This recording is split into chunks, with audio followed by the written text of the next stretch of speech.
Welcome to my YouTube channel Lipsa knitting corner. आज मैं आपके साथ शेयर करूंगी कि किस तरह से हम फ्लैट मशीन में वी शेप गले को बना सकते हैं। मैंने अपने पिछले वीडियो में बताया था कि किस तरह से हमने इस बेबी स्वेटर को बनाया है और यहाँ तक मैंने आपको बता दिया था कि किस तरह से हमने इसकी घटाई दी है। आज हम इसको बनाएंगे और इसमें जो है वी शेप करेंगे। तो इसके लिए हमने इसका हाफ करना है और ये जो हाफ वाला हिस्सा है इसको हमने मशीन में डाल देना है।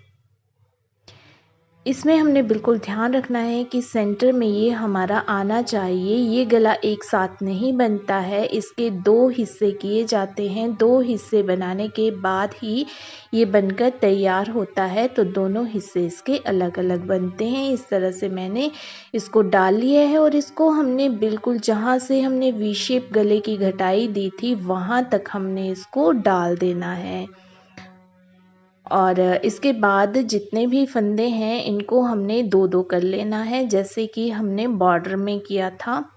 मतलब एक जो हमारी नीडल है वो पीछे होनी चाहिए और जो दो नीडल्स हैं वो हमारी आगे ही रहनी चाहिए।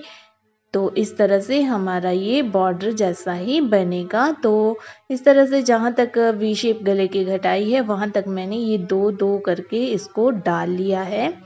इसके बाद जो है हमने इसमें अच्छे से वेट लगा लेने हैं और मशीन को यहाँ चलाते जाना है। जैसे ही हम वी शेप की तरफ आएंगे यहाँ से हमने एक नीडल कम कर देनी है और उसके बाद जो है हमने दो बार मशीन को चला देना है। दो बार मशीन को चलाने के बाद फिर से हमने यहाँ से एक नीडल कम करनी है। जो खाली वाली नीडल है वो हमने भर देनी है। तो इस तरह से हमने यहाँ 15 बार मशीन को चलाना है और हर बार पे हमने मतलब दूसरी बार में जब हम वी कटाई की तरफ आएंगे तो वहाँ से हमने एक एक नीडल कम कर देनी है, क्योंकि इसमें हमने वी शेप देनी है। तो एक एक की हम कटाई देंगे तो इससे ये हमारा वी शेप बन जाएगा। इस वी शेप गले को बनाना बहुत ही आसान है और बहुत ही ईज़िली ये बन जाता है। देखने में ये काफ़ी टफ़ लगता है कि किस तरह से हम घटाई देंगे, लेकिन इस तरह से इसकी घटाई दी जाती है। 15 बार हमने एक एक की घटाई देनी है।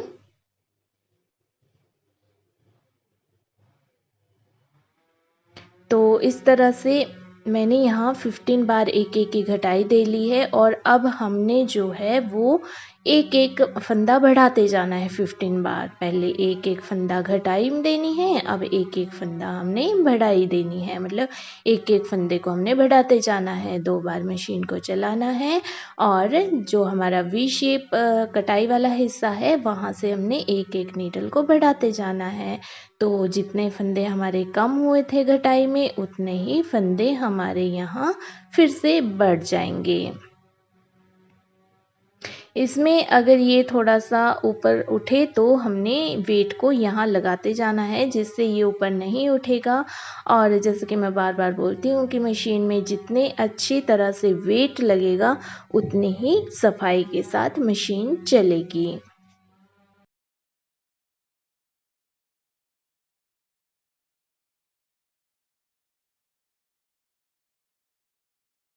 तो इस तरह से हमने इसको तैयार कर लिया है। 30 लाइंस हमारी कंप्लीट हो चुकी हैं। अब हमने इसको बंद कर देना है, मतलब इनके सभी फंदों को घटा देना है। तो ये तो मैं कई बार आपको बता चुकी हूँ। तो इस तरह से हमने इनको बंद करना है। बंद करने का अलग अलग अपना अपना तरीका होता है। मैं टूल की हेल्प से बंद करती हूँ। तो इस तरह से मैंने इसको बंद कर लिया है और ये हमारी जो है वी शेप की कटाई बनकर तैयार हो गई है। तो अब यही कटाई हमने दूसरी तरफ भी देनी है। तो सेंटर से हमने इसको स्टार्ट करना है और जहाँ हमारी वी शेप की घटाई है वहाँ तक इसको डाल देना है और दो दो इसको कर लेना। एक नीडल हमारी पीछे होंगी और दो दो नीडल्स हमारी आगे होंगी।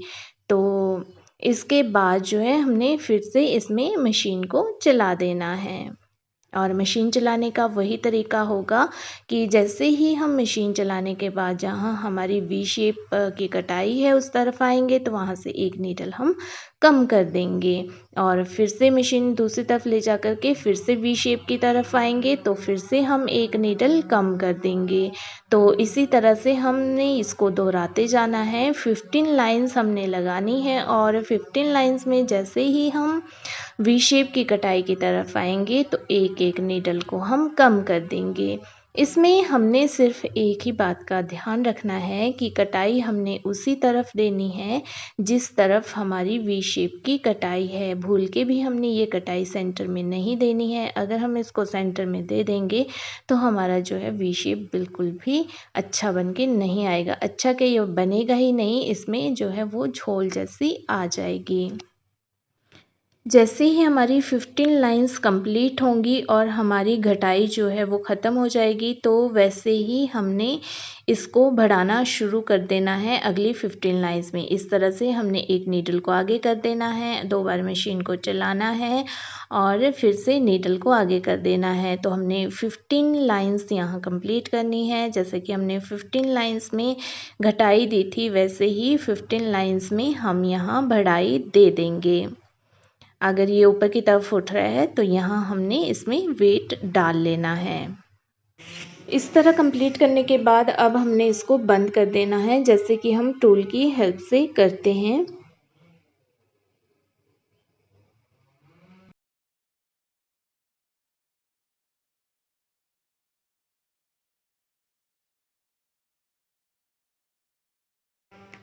बंद करने के बाद यहाँ हमने इस धागे को थोड़ा लंबा जैसा खींच लेना है ताकि हम सिलाई कर सकें। तो इस तरह से हमारे दोनों साइड ये बनकर तैयार हो गए हैं। सेंटर में हमारा इस तरह से आया है और जो वी शेप है वो हमारा इस तरह से आया हुआ है दोनों ही साइड से। अब हम इसकी सिलाई कर लेंगे नीडल के साथ। तो इसके लिए जो हमने लंबा धागा काटा हुआ है उसको हम नीडल में डाल लेंगे और जो हमारा वी शेप है वहाँ से हम इसको स्टार्ट करेंगे। तो ये जो हमारे दोनों हिस्से हैं इनको हम आपस में जोड़ लेंगे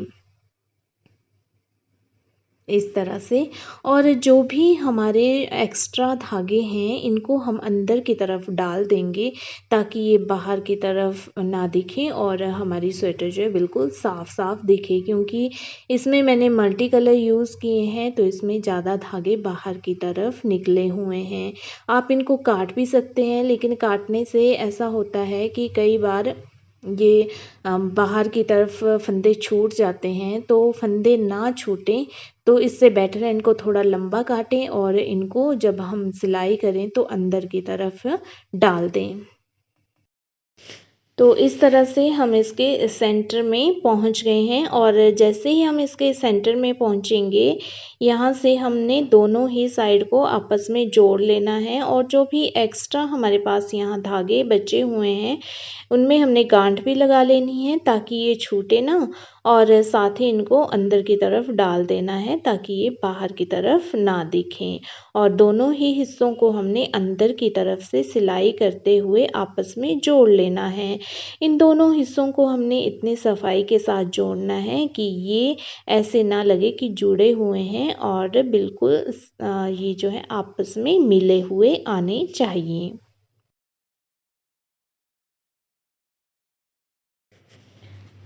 अब जो हमारा इसका दूसरे वाला हिस्सा है उसको भी हमने साथ में इस तरह से फोल्ड कर लेना है और इसको बराबर करते हुए हमने नीचे की तरफ इसको सिलाई कर देना है।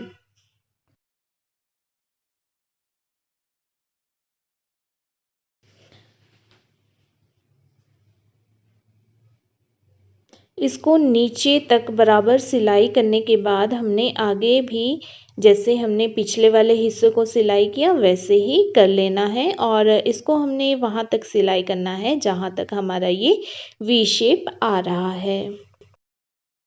तो इस तरह से हमने जहाँ तक हमारा वी शेप है वहाँ तक इसको सिलाई कर लिया है। अब दोनों ही हमारे जो वी शेप हैं इनको हमने आपस में जोड़ लेना है। तो इसको इस तरह से जोड़ना है, नीचे से हमने नीडल को डालना है और ऊपर की तरफ हमने निकाल देना है। इससे ऐसा होगा कि हमारी जो सिलाई है वो बाहर की तरफ नहीं दिखेगी। ये सिलने का तरीका मैं पहले भी आपके साथ शेयर कर चुकी हूँ। तो इससे अगर हम दूसरे धागे के साथ भी सिलाई करें तो वो भी हमारा बाहर की तरफ नहीं दिखता है और बहुत ही सफाई के साथ हमारी ये सिलाई आती है। तो इस तरह से हमने इन दोनों हिस्सों को आपस में जोड़ लेना है और जो इसके पिछले वाले हिस्से हैं उनको भी इसी तरह से आपस में जोड़ लेना है।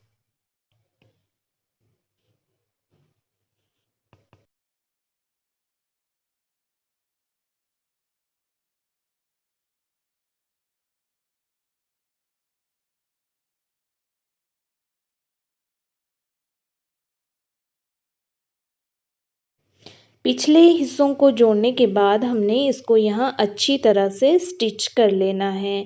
अगर हमें कहीं से लगे कि बाहर की तरफ थोड़ा सफाई नहीं आई है नीचे की तरफ, तो यहाँ भी हमने अच्छे से इसको स्टिच कर लेना है दोनों ही साइड से और नीडल को हमेशा नीचे से ही ऊपर की तरफ निकालना है।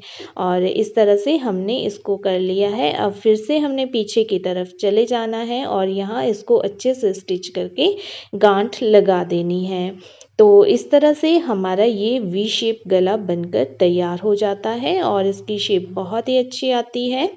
तो देख लिया आपने कि कितना आसान है इस वी शेप गले को बनाना। तो उम्मीद करती हूँ कि आपको ये समझ आ गया होगा।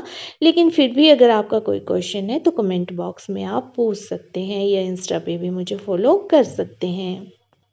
तो मेरी इसी तरह की वीडियोस देखने के लिए अगर आपने मेरे चैनल को सब्सक्राइब नहीं किया है तो सब्सक्राइब कर दीजिए। वीडियो पसंद आए तो वीडियो को लाइक और शेयर कर दीजिए और मेरी वीडियोस सबसे पहले देखने के लिए नोटिफिकेशन बटन पर भी क्लिक कर दीजिए। Thank you.